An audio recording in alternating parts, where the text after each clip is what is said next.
difficulties, we recommend just exiting the webinar and then re-entering. If that doesn't work, the event is also being live streamed on the Books in Common Northwest YouTube page, where you'll be able to find a recording of this event after it concludes. For audio issues, we recommend plugging in some headphones, as that usually does the trick.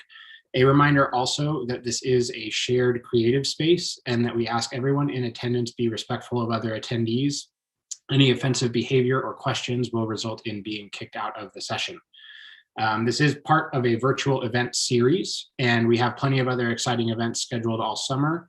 You can go to our Eventbrite page, which is updated regularly. We are here first and foremost to support the launch of Michael's new book, and the best way to do that is to purchase the book. We'll be dropping a link into the chat throughout the show to do just that. And there's also a Q&A section at the bottom of your screen where you can submit your own questions and vote on other questions that you'd most like to hear. We'll get to as many questions as time allows. And please do feel free to drop your questions in there. We all love the audience participation.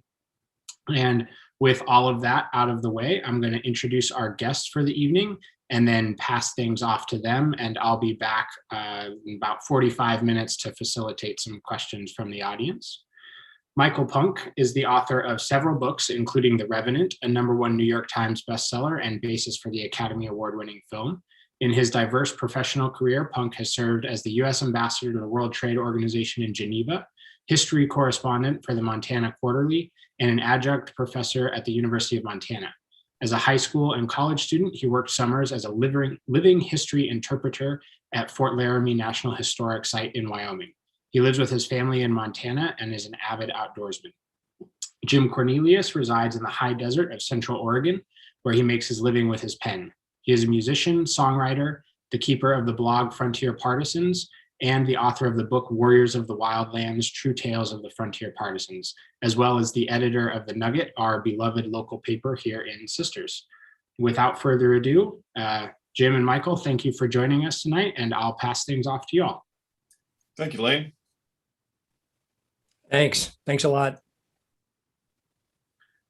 So, Michael, let's just kind of start at the beginning of inspiration for Sure. you with this story. This is a fascinating story that has kind of captivated me for years. What drew you to this particular episode in 19th century frontier history?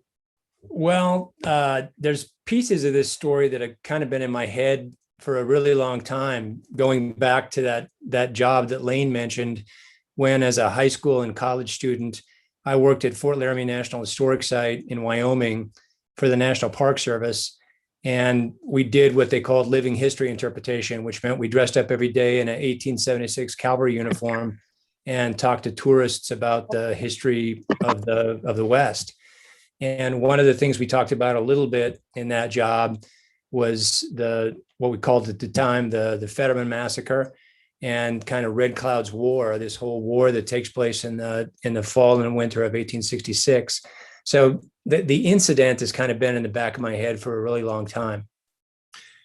And you noted in a previous interview that there's a lot of mystery associated with this event that really lends itself to giving you room to work. Well, yeah. Well, that's one of the things I really love about it as a source for fiction. I've written both narrative nonfiction books and historical fiction books.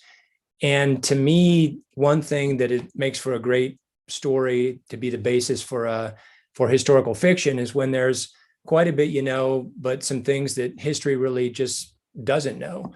And so in The Revenant, for example, there's this whole period where Hugh Glass is on his own trying to survive, and we really don't know very much about what he was doing in that time frame. In this book, once these cavalrymen and infantrymen go over this ridgeline, we know very little in terms of what's in written history about what happened. There are some great Native American oral histories that tell us a lot, but there is a lot of space for conjecture about what exactly happened on that day. And that just to me was really fun space to work in as a writer. So give us the setup a little bit. What is happening in the Powder River country of what is now Wyoming in the summer of 1866? Sure. Well, what has just happened, well, I'll step back a tiny bit more than that. What's happened beginning in 1862 is there's a gold strike in Montana. And that gold strike causes a large number of potential gold miners to peel off of the Oregon Trail down in Wyoming and go up as quickly as they can to get to the Montana gold fields. And the fastest way to get there was through a path that ultimately came to be called the Bozeman Trail that goes right through the Powder River Valley. And the problem with that is that land had been given very explicitly in an earlier 1851 treaty to the Lakota, the Cheyenne, and the Arapaho. And so by those miners going through that valley, they were in direct violation of the treaty. What the US government decides to do in 1866 is negotiate a new treaty. And not surprisingly, the tribes that lived there didn't want to negotiate a new treaty. And so when those tribes wouldn't sign, the US Army signed a treaty with a bunch of tribes that didn't even actually live in that part of the territory. And that was really the setup for this massive conflict that comes about, leading to this really big battle in December of 1866. And you mentioned Red Cloud's War. Who was Red Cloud? So Red Cloud is one of the great Native American leaders in history. And in 1866, he's in his 40s. So he is older. He's seen a lot of history already in terms of this westward immigration. But what it really distinguishes him, I think, in the fall of 1866 is he's both a great diplomatic leader because he builds this coalition of tribes that really was unprecedented. He aligns with the Cheyenne and the Arapaho. He even reaches out diplomatically to the Crow, who had been enemies of the Lakota for a very long time. He builds this diplomatic coalition. And then he's an incredible military leader because he realizes that the one thing that he doesn't want to do is fight the soldiers where they're strongest. And that's at this fort that they build in the Powder River Valley. That's a large fortified fort, including cannons. And he realizes he needs to get the soldiers away from the fort and fight them on his ground. And coming up with a plan to do that is a lot of what I talk about in the book. And another Lakota warrior was key to that, and that's Crazy Horse. And I've read a number of novels that feature Crazy Horse, and he's such an iconic figure, and people kind of tend to high center on his mysticism. He almost comes across as supernatural and not quite real. And I was struck immediately in Ridgeline with how real this man was. And that's one of the great things in historical fiction when you think this is how he really must have been. Tremendous accomplishment. How did you go about characterizing this iconic figure? Well, he's an icon to me as well. And I think the mythical status that he has is deserved. He's been another of my heroes since I was a boy. But what I really love about Crazy Horse in this story is he's still quite young. He was probably about 26 at the time of the incidents in my book. And he hasn't yet evolved into the great leader that he will be, say, 10 years later when he fights in the battle of the Little Bighorn and is leading his people through those last years of the Indian Wars. But to me, as you said, I think one of the things that was interesting in this period is to see him as a younger person, still making mistakes, already respected as a hunter and a warrior, so respected, in fact, that he was actually chosen to lead the decoys whose job is to draw the soldiers away from the fort. So there's a lot of greatness in Crazy Horse's character already in 1866, but also some of those human qualities and some of those internal conflicts that I thought did help to humanize him and to see him as the person that he was. Yeah, he's nervous and afraid of failure, and sometimes uses poor judgment, and worried about his younger brother. And I mean, really, really humanized traits, and kind of unusual depiction of him that it doesn't detract from his stature at all. It just makes him much more relatable. There's another. Well, I think. Go ahead. Well, I just started to say, I find with a lot of the historical figures that I admire the most that, well, first of all, none of them kind of start off as being amazing, and they're amazing throughout their life. But to me, the ones I respect the most are the ones who learn from experiences that they have and grow. They certainly have attributes, I think, usually early on, that kind of help to define who they're going to be, but they grow into that greatness. And I think there's an aspect of that with Crazy Horse that I hope is something that comes through in this story. Yeah, and it certainly does. There's another character, the fellow over your right shoulder there, Jim Bridger, that you actually connected with him. He featured in your previous work as well. Talk about a little bit about how Jim Bridger found his way into your story. Well, there are definitely these moments when you're doing research for a book like this, when you just, are like, this is a really good day. I'm very happy to discover what I just discovered. And finding out that Jim Bridger pops up in the middle of of Red Cloud's War in 1866 was one of those moments for me. Just to contextualize for people, if people read or saw The Revenant, Jim Bridger is in that one as well. That story is set in 1823, so 43 years earlier. And Jim Bridger in The Revenant in real life is the 19-year-old boy who is one of the people who abandoned Hugh Glass. And speaking of people who I think learn from incidents in their youth, Bridger, who is involved in this abandonment of Hugh Glass, I think learns from that and goes on to be a person of, by all accounts, of incredible moral character. And of course, has all of these great feats as an explorer, as a trader, as a trapper, and is known in 1866 as the king of the mountain men. But he's survived by 1866, and he's more like the age of the guy on my wall.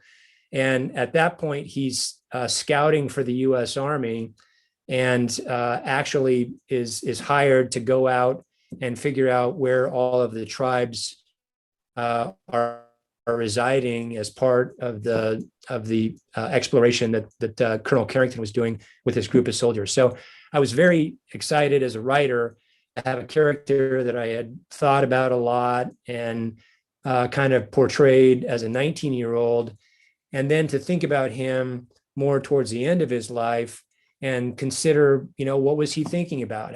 What was he thinking about this world that he had helped to create in a lot of ways? And was he happy with the world that had come about? And those types of quandaries I thought were really fun to play with. And there was an interesting and historically accurate opportunity to kind of explore that on his trek with James Beckworth. You want to talk a little bit about another kind of another writer's dream, Totally. So the best thing about historical fiction is if you find the right historical incident, you really are fed a lot of really fun things to portray. And not only, as you said, was Jim Bridger in this valley in 1866 guiding for the Army, but there was also a guy named James Beckworth, who, for people who know about the history of the fur trade, is another one of the most famous mountain men. And Beckworth was a mixed race American. His his mother was a black slave. His father was a white slave owner.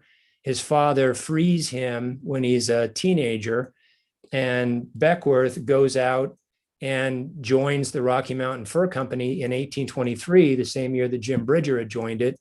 The two of them as teenagers go off and live through the entire fur trade era.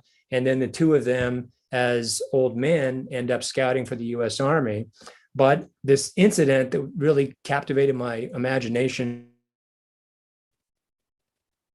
a lot was it sends Bridger and Beckworth, the two of them together, to go figure out where the various tribes are living.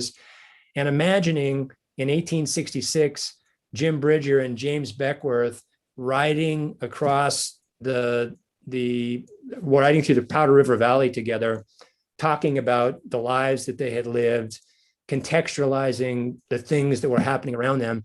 It was a great thing to portray. And we don't know, of course, what they were actually saying to each other. So it was the perfect space for historical fiction. When I visited the battle site, which is near Buffalo, Wyoming, I guess it was in 2019, I went to the visitor center there at Fort Phil Kearny, and the woman that was manning the place she was great. She knew everything about the battle, the Fetterman fight. I suspect you were talking to Star Zabel. I don't remember her name. But the minute I came through the door, she said, "So, who do you think was responsible for the Fetterman disaster?" And I said, "Well, the Sioux." And it was kind of a flippant answer, but it's always seemed to me that and this is pretty common in colonial and frontier military disasters, that we look for some reason that somebody made a stupid blunder and got themselves killed, and don't necessarily give credit to the native forces for creating a strategic masterpiece. And this Fetterman fight, this was a strategic and tactical trap that worked perfectly, and they set it up over a long period of time. It was an incredible military feat. Can you talk a little bit about that? Sure. So I completely agree. This battle is a diplomatic masterpiece. It's a strategic masterpiece, and it's a tactical masterpiece. I talked about the diplomatic aspect of it before, of Red Cloud building this coalition of tribes that were not accustomed to fighting together, certainly not at this scale. Ultimately, Red Cloud pulls together a fighting force of somewhere around 2,000 warriors, which for the frontier was without precedent.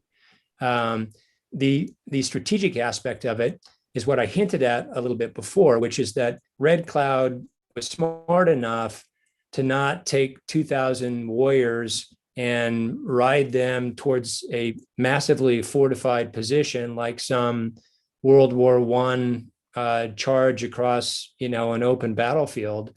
He knew that was the ground that completely favored the US Army. And he knew that the way to win was to somehow get a large number of soldiers out of the fort and away from the range of the fort's cannons. So that was the strategy. And it was a brilliant strategy, but it required tactical brilliance to pull it off. And that's really where Crazy Horse came in, because his job as the leader of a group of 10 different decoys was to coax a large force of soldiers out of the fort and then get them to follow him for a very long distance, almost 3 miles, over this fateful ridgeline and into the place where the ambush of 2,000 warriors was awaiting. And so all those things had to come together. And if there had been one screw up by one warrior who jumped up too early, it would have botched the whole thing. And that didn't happen. And so it's really something that deserves an incredible amount of study and respect from just a military standpoint. And it's remarkable just that they could, I mean, these were horseback Indians.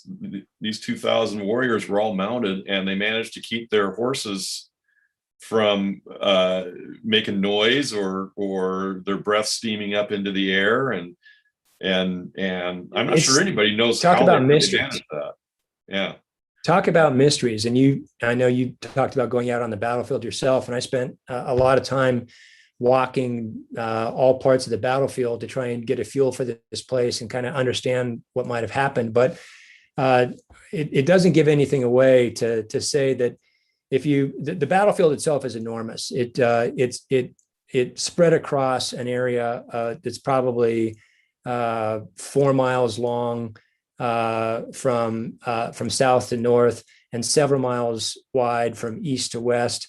And it's at the foot of the Bighorn Mountains, but it's in a valley that is relatively open. And if you imagine that the combined tribes of the Lakota and the Cheyenne and the Arapaho are in a circle that is like a clock, they were configured between like 10 o'clock and 2 o'clock, the long way around. And there's an opening between 10 o'clock and 2 o'clock up at the top where they needed all of the soldiers to ride and march in. But they had to go in a long ways, several miles, before they could effectively close the trap.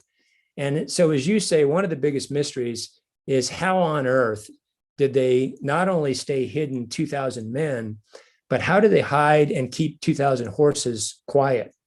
And when you go visit the battlefield, there's all sorts of gullies and coulees and creek beds, but there's not a lot in the way of like places you would really think you could hide 2,000 horses. And yet the tribes did it, and they did it successfully. You know, the only thing that I could think of was, sometimes if you're out bird hunting, you get so fixated on the bird that you're hunting that you kind of get tunnel vision. And I kind of imagine those troops, and we'll talk a little bit in a minute about how the troops ended up crossing the ridge, but I imagine them being so fixated on those decoys that Crazy Horse was leading that they just weren't paying any attention to. They had no situational awareness. I think it was that. I think their blood was up. They were in the heat of the moment, and the decoys were doing a very effective job of enticing them, not going ahead too far, such that they, lost the belief that they could catch them. The other thing I think is really comes into play here, though, and I think this was very much a part of Red Cloud's strategy, is he very well understood the prejudice of the whites against the Native Americans.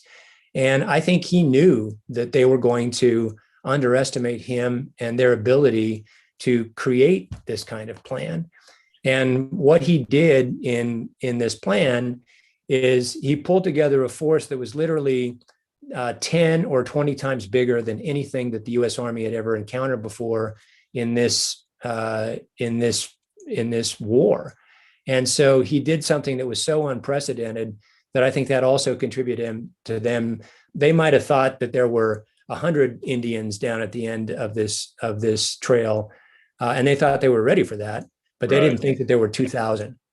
Because that's all they'd encountered in all of these little raids and skirmishes all summer. They'd never encountered more than 100 warriors. And just to give people a little bit of a sense of the story told in the book begins with the army. The book begins with Crazy Horse and his friend and brother hunting in this valley before the whites come. But the whites arrive early on in the story and start building this fort in late summer. And all over the course of the fall of 1866, Red Cloud is sending out small war parties to harass and harry the army as they're trying to build this fort. What those war parties are doing is they're learning about how their enemy reacts to various types of attacks, and they're incorporating all of that all of that learning. So that's kind of the lead up to this very big battle at the end. And to carry on the blame game a little bit, for most of a century, Captain Fetterman, who gave his name to the battle, either Fetterman's Fight or Fetterman's Massacre, he was the one that was in charge, in command of the contingent that went out of the fort, and he was blamed for leading the soldiers into the trap. But that's not the way you present it. In previous histories, yeah, they really emphasized that he supposedly said, well, give me 80 men and I could ride through the whole Sioux nation. And I love the way you handled that in the story, the context of him saying that. But in your story and in the recent scholarship, Fetterman's not really the guy that seems to deserve the blame. Who's the villain of the piece there? Well, I'll talk about that a little bit, and then I'll tell you a little bit of the soap opera that comes about later on. That's not in my book, but as you say, for over 100 years, the villain of the Fetterman massacre was Fetterman, who was the commanding officer, not of the whole fort. The commanding officer of the fort stayed back at the fort, but he was the commanding officer on the battlefield that day, and he apparently disobeyed an order not to go over this fateful ridgeline, and he very much has been blamed by history as being, the either arrogant or the idiot who kind of fell into the trap. I think it's a little bit more complicated than that, including there's another officer named Drummond, who I think more recent historians have made a pretty compelling argument was much more likely the one that kind of led them to that fateful step of going over the ridgeline. And so I won't get into the details, but I would, in my book is more consistent with what I think are the more persuasive, more recent explanations that put more of the blame on Drummond than Fetterman. An interesting soap opera that happens after the events in my book is there are two officers' wives that are important in my story. One of them is the wife, Margaret Carrington, of the commanding officer, and the other one is the wife, Frances Drummond, of this man who I believe was in many ways the villain of the story. After what Colonel Carrington does for basically the rest of his career is he tries to shift the blame away from himself, because this fort that he was in command of had this horrible incident attached to it, and so he blames Fetterman. And his wife, his first wife, Margaret Carrington, writes an autobiography, which is in part about her time on the frontier and is actually pretty interesting. But it's also basically her husband's story about how he's not to blame and Fetterman is. Margaret Carrington dies, and Colonel Carrington marries the widow of Drummond. And so this other woman who had been at the fort at the time becomes his second wife. She also writes an autobiography in which she repeats, in some cases almost word for word, the story that Margaret Carrington had told about the blame of Fetterman in this whole incident. So there's a bunch of kind of soap opera there in terms of marrying other people's wives and the story that was told. But that myth of the Fetterman blame, I think, was fixed in history for over 100 years. Yeah, and some of the evidence, it's all circumstantial because nobody of that contingent survived to tell the tale. But Drummond had behaved recklessly during the summer in some of the encounters with the war parties, and he had a Civil War record of recklessness, and Fetterman had a record of being a pretty squared away officer. So I certainly buy that. Their past histories certainly would suggest that Drummond probably was more likely to be the one that disobeyed orders and led them to calamity. Also, just the fact, frankly, that Grummond was in charge of the cavalry and Fetterman was in charge of the infantry. If you think about between the cavalry and the infantry, who was more likely to dash after decoys who were riding fast horses, it's much more likely that the cavalry was going to be the ones that did that, as opposed to the infantrymen who are trudging up the hill on foot. Right. And you mentioned Frances Drummond, and she plays an important role in the story. And I think you used a really interesting device to get into her head a little bit. I think people that kind of grew up on Western movies might be surprised at how many women were accompanying this expedition. And, Fort Phil Kearny was like a city and a logging operation. Yeah. And it was that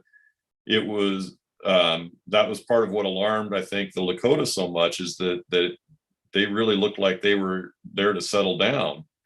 So could you tell us a little bit about the role of women in these Army installations and the way you handled Frances Drummond? I thought that was fascinating, her public and her private thoughts. Sure. So this is one where I have to step back a little bit as well, back to my Fort Laramie experience as a teenager in Wyoming. And the National Park Service in the late 80s and early, well, I guess the mid 80s, was not doing a very good job of interpreting the role that Native Americans played in Western American history, but they were just starting to do a slightly better job of talking about the role that women played in Western history. And two of the groups that the Park Service was teaching about when I worked there were the officers' wives at one end of the social spectrum and the laundresses at the other end of the social spectrum. And it turns out, as you say, that these forts, the big ones, were small cities.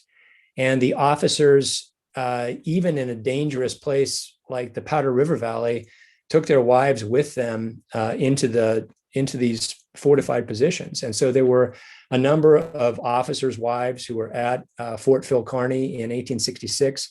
There also was a large number of women who were part of what they called the camp followers, i.e. the laundresses, who went out to do the laundry of the soldiers. And so I really wanted to take advantage of knowing a little bit about this from this earlier experience of mine to tell more of the story of women on the frontier. And the character that I focus on the most is Frances Drummond, the wife of this officer who I think was not a very good human being. And what I loved about her, there's a lot of great things about her character. She's young at the time, 19 years old. She was raised in Tennessee, which was a divided state during the Civil War. Her family had been divided. Some of her brothers had fought for the Confederacy. Others had fought for the Union Army. She and her mother had been loyal to the Union. She marries a Union officer at the end of the war, but she ends up in the middle of the Powder River Valley, very much unexpectedly. She had thought that they were going to be stationed in New York City. And then she discovers very early on that she's pregnant. And so you just imagine her experience in this very remote place. She wrote an autobiography, as I mentioned, that gave me a bit of a feel for her voice. And I've always loved reading historic journals. I just think they're a great source of history. And although I'm not aware of any of Frances Drummond's journals existing, or even that she wrote one, it's likely that she might have. And so I used the idea of journal entries for her to portray her character in the book. And then I further had the idea that the role of women in the 19th century and even today, to I hope a lesser extent, is that in the 19th century in particular, there was such an expectation of women to sort of live their lives in these very narrow confines and to not give any hint of anything bad that was going on. And so I had her write 2 journals, one of which was kind of her official journal, where she gives a very Pollyannish interpretation of things that are going on at the fort. But then I had her also keep a secret journal, which she addresses dear friend, as if she's talking to a true friend, where she would talk about what was really going on in her life. And I think it's not too hard to speculate that one of the things that was happening in her life is that over the course of that fall, she was discovering that the husband that she married was not quite the man that she thought that he was. And that's one of the most compelling aspects of the story. You have this military story going on, and then you have this very private story of this woman who's realizing that the dashing officer that she met in Tennessee is actually just a total shit. And then you know, that's a pretty good description, I think, actually, if you're going to sum it up. He just was. And I absolutely believe your depiction of him, because it jives so well with the history. But that kind of private struggle that she's going through, and you're really rooting for things to come out right for her, and the only way that they can come out right is the way they come out. And that lends a lot of nuance to what could have just kind of been a military thriller story. So that's an interesting aspect of the book, and I think it gives a more realistic picture of what American civilization was at that time. Well, I'm really glad that that's how you interpreted it. That's exactly what I wanted to do in writing the character of Francis Grumman the way that I did, is just to portray, for one thing, that inside of the walls of this fort, it's not just soldiers, and it's not just officers and enlisted men or infantrymen and cavalrymen. There also was a whole society of women inside of these forts, and children, by the way. They brought their children with them too. There was a school in this fort, and that kind of culture existing in the midst of all the chaos that's swirling around on the military side, I think is kind of inherently dramatic and interesting. It'd be like doing that in Eastern Afghanistan. Exactly. Yeah. It's sort of, from our distance, a really strange way to conduct a war. But I think it goes back to what you said, that Red Cloud understood, was that they'd been completely underestimated. Well, and the U.S. Army at that stage was not coming into the Powder River Valley to fight a skirmish and leave. They were coming at that point to establish a new civilization in a place where there was already a civilization. And that, I think, is also what was very clear to Red Cloud and Crazy Horse too at the time. It's a very different era from the fur trade era that I wrote about in the 1820s, where the numbers that were coming west in that fur trade era were incredibly small. It was overwhelmingly men. There was conflict certainly between the trappers and many of the tribes, but there also was an effort by some of the frontiersmen in that era to integrate into native culture. And in fact, both Jim Bridger and James Beckworth had married in to tribes. Jim Bridger to the Shoshone, James Beckworth to the Crow. And that was part of the conflict that I portrayed in thinking about Bridger and Beckworth is, they had been living as part of Native American culture for 40 years. And so I think they had insights that the typical member of the U.S. government negotiating team did not have. And I think both of them were trying to bring some of that wisdom to bear, but with ultimately not successfully. And your book ends with the end of the battle and the immediate aftermath of the destruction of Fetterman's command. but Red Cloud went on to actually win that war. And can you talk a little bit about that and what actually happened to Fort Phil Kearny? Well, it's one of the things that I think is surprising to a lot of people about this war is this is a war that the Indians win. And of course, we know from history that victory doesn't last for more than a couple of years. But the shock of this battle was so great in 1866, and it doesn't happen overnight. It takes another 18 months of smaller battles, but the political impact of this battle was enormous. And it leads the U.S. Army to, it leads the U.S. government to decide to abandon the Powder River Valley, to abandon the Montana Road and / the Bozeman Trail, and to abandon this fort that they had built. The second that it was abandoned by the U.S. Army, which happens in 1868, either the Lakota or the Cheyenne, depending on the account, ride in and burn it to the ground. It's the reason that you can go to the site today and they've recreated the perimeter of the fort, but you can't see the fort itself the way that you can, say, for example, Fort Laramie in Wyoming. But one of the things, Jim, that I think is really interesting is the difference politically in the United States between 1866 and 1876, which is when the Battle of the Little Bighorn takes place. In 1866, the U.S. is only 2 years removed, or a year and a half removed, from the Civil War.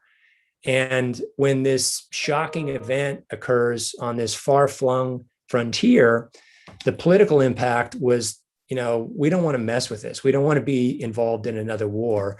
And the U.S. really recoils from that engagement and signs a new treaty with Red Cloud, and they give him back a lot of the stuff that they'd taken away in that illegitimate treaty in the summer of 1866.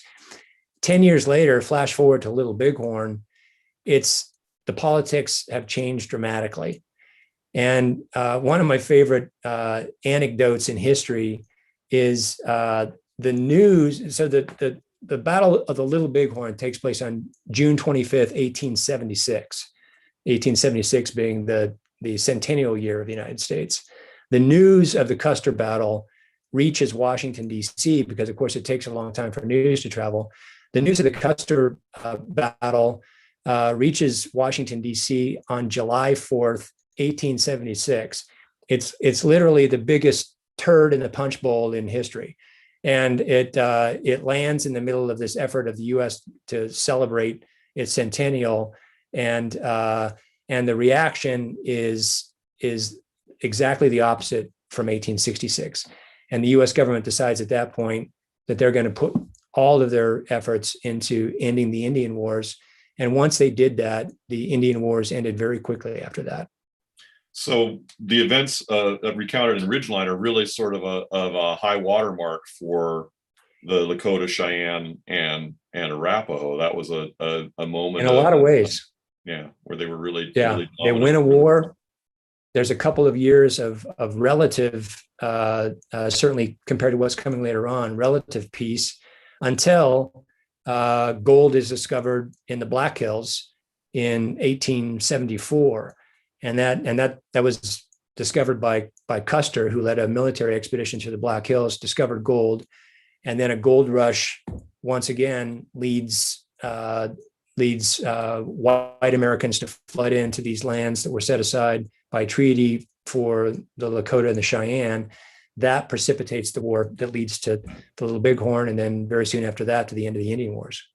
And that was the setting for the glorious HBO show Deadwood, which was set in the Black Hills and the Dakotas and during that gold rush. So let's hope that HBO picks up a mini series titled Ridgeline.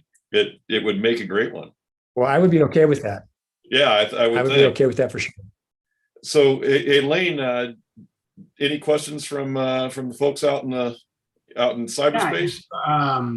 If I'm so reluctant to jump in here as we're getting kind of close to the end of the time, this has been such a great conversation, and I was like dreading turning my camera back on. I was like, just let them go for another 45 minutes. So if anybody in the audience has any questions, feel free to drop them in the Q&A or in the chat there. I have a couple questions that we've talked a lot about the actual, the history of this. A couple questions related a little bit more to the craft of actually writing the book. And you've touched on this throughout the evening, both of you, but there's a quote at the very beginning of the book. The full story of what happened in that brief hour of bloody carnage at high noon under the wintry sky of December 21st, 1866 will never be known. And I'm curious about how, and so you also at the end of the book have little bits about each of the characters that feature in that are, historical fact, and you're very forthcoming about what liberties you've taken.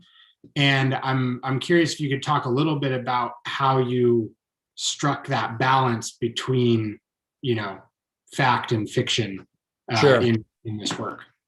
Well, as a starting point, I think we're living in an era when the line between fact and fiction seems to be something that we're losing track of as a society, and that worries me a lot.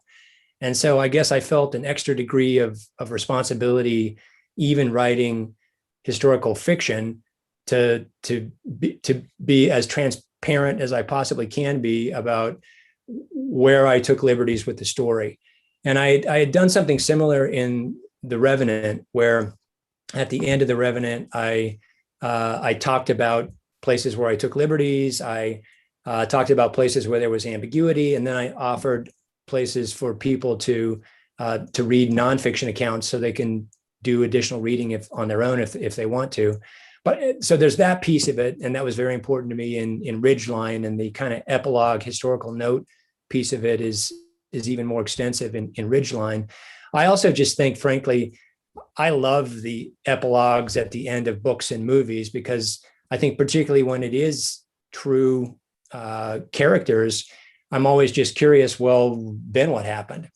And of course, with all of these characters, there are interesting things that happen later, sometimes glorious, sometimes tragic, but that's the compelling part of history. Is history tells such great stories, and that's what that last section of the book was for me, was just to tell people what happened afterwards.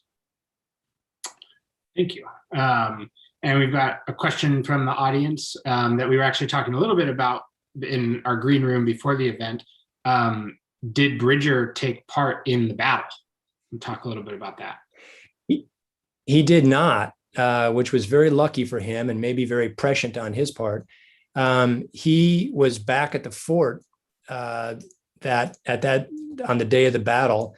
He had been suffering from rheumatism, and I speculate that may have been part of the reason that he didn't ride out to participate in the battle. But I think more significantly, and again, this kind of cuts to the brilliance of Red Cloud and Crazy Horse's plan, is the way that this battle unfolded. It didn't appear that something as bad was happening as ultimately happened. It began with an attack on a wood crew, which is something that the fort had seen happen dozens of times already over the course of the fall. And so they got sucked into it very gradually. It wasn't like they thought, oh, we need our scout to go, see where the Indians are. And I think that both of those things probably play into the reason why Bridger was not with the soldiers in the battle. Well, and they weren't even supposed to go beyond side of the fort. Exactly. Right. Their orders were not to go over the ridge. And so there was they were not to have been on any space that couldn't be seen from the ramparts of the fort. So they didn't need a scout, in theory. Oops. Another question from the audience. Michael, can you talk about your writing process? How do you approach your research and channeling that into fiction? And how do you balance your writing life with your day job? Well, I think it's a challenge for me, like it is for a lot of writers who don't have the ability to write full time. The good news from my standpoint is I really love to write, so I look forward to kind of carving out hours. It's not a chore that I dread. But that said, I'm pretty disciplined about taking advantage of downtime to work in a couple of hours to write. I travel a lot. Or I did before COVID for my job. So I was on this book was written on 100 different airplane rides and in a lot of hotel bars and airport lounges. So this was I crammed in writing time whenever I could. My more quality thinking time, I will say, when my home is in Missoula, Montana, and when I'm at home, every day I'm at home, I take a long hike with my dog, and we live in a pretty spot in the woods, and I think through what I want to write about that day a lot on those hikes, and have an opportunity to be in nature every day, which was super important to a lot of the characters in the book, both not only the Native American characters, but also a character like Jim Bridger. So I would take advantage of that time for thinking through, what do I want my central metaphor for the day to be for that character, for example. Do you carry around like a notepad, or do you use like a voice memo on your phone to if you have something when you're out hiking, or is it just I'm just thinking through the feeling of it all? My wife is laughing in the background because she knows that I could not manipulate or handle a voice memo on my phone. So that's out. I don't take a pen with me on my hikes. But I usually, if I think of something good on a hike, it sticks in my memory. I will snap a picture every now and then. One of the metaphors I use a lot, well, the Ridgeline metaphor that is the central metaphor of the book, and it to me is I'm looking out right now at a wonderful sunset on a Montana ridgeline, and I hike up to the top of it almost every day, and the idea for the ridge line as a dividing line between what we know and what we don't know, between our present and our future, really, came to me on a hike that I did, trudging up to a ridge line. Trees play a big part as metaphors in this book. I spent a lot of time walking through trees, looking at trees. I think trees are beautiful, including dead trees.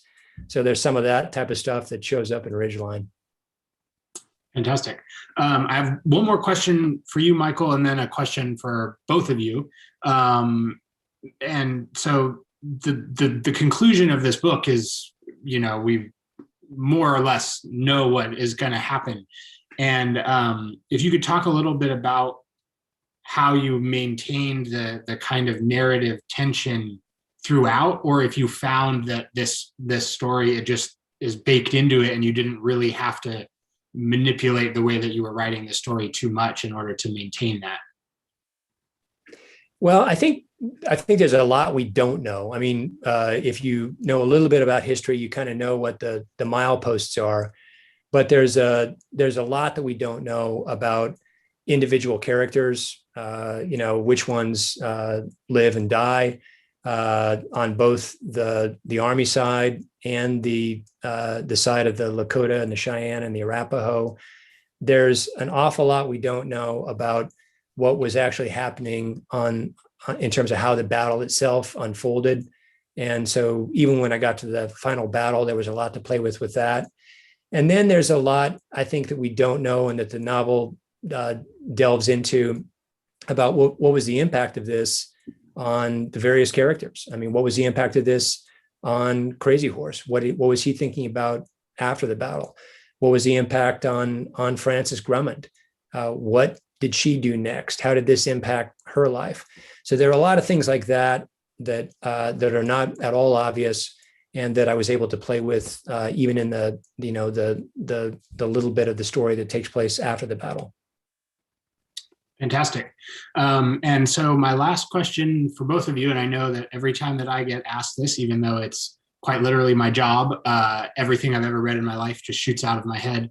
But if we could each do some quick book recommendations, whether about this material or just something else that you're really enjoying. Jim, you want to start us off with 2 or 3? Well, coincidentally, actually, right before you told me about Ridgeline and asked me to read it, I had picked up Jerry Ensler's brand new biography of Jim Bridger, which is the first biography of Jim Bridger in the past 60 years. And that's quite worthy, and a very, he is truly a fascinating character. And then for something completely different, I am reading a journalist named Tom O'Neill's book, Chaos, which is about the Manson murders in Los Angeles in 1969 and the sort of turmoil that was going on in the 1960s, at the end of the 1960s. So wild times in different ways. I'm excited to read Bridger's new biography, but a couple I'll mention. I benefited a lot by reading some titles from Native American authors in doing the research for this book. There's a great biography of Crazy Horse called The Journey of Crazy Horse by a Lakota author named Joseph Marshall III. That's a really great nonfiction account of Crazy Horse's life that I think incorporates a lot of the oral history, and is a very interesting book. A couple of novels by Native American writers from right here in Missoula that I've always had a big influence on me. James Welch is no longer living, unfortunately, but wrote a great novel called Fool's Crow that I think is a wonderful novel. And there's a professor at the University of Montana, a woman named Deborah Magpie Earling, who wrote a great novel called Permared that has a more contemporary setting. It's set in the 20th century. But those are a couple of ones that I would think of. Fantastic. And we did get one last question from the audience. Michael, what are your thoughts on Henry Carrington's competence? Do you believe there is any evidence that a lack of confidence in their commanding officer had a role in Fetterman's decision-making? I think it had a big role. I think Carrington was the wrong man for the job. Carrington had been an officer in the Civil War, but he was totally a logistics man. He'd never been in combat before. He was sent out because the Army thought he was going to be building a fort, and he was good at logistics. He probably would have been a very good mayor of a small town, but he was the wrong person for the most active military conflict on the continent at that point. And he did not have the confidence of his officers at all, who were decorated or who were combat veterans of the Civil War. And that conflict is something else I play with in the story, and I think led to part of the calamity. Fantastic. All right. Thank you thank you to everybody for joining us this evening, and to both Jim and Michael for this conversation. It has been truly an absolute privilege to hear you all talk about this. I'll give both of you, if anybody has any last questions or anything they want to throw in. I think we're good. All right. Yeah, thank you again. And thanks a lot. Purchase all those books that were just mentioned are in the chat there. And then you can also find a recording of this on our YouTube page as well. And then you could just scroll to the end there and listen to them talk about those books again. The book is Ridgeline by Michael Punke, and you can get it at your nearest indie bookstore. Thank you, everybody, and have a lovely evening. Thank you. Thanks a lot. Thanks, Lane. Thanks, Jim.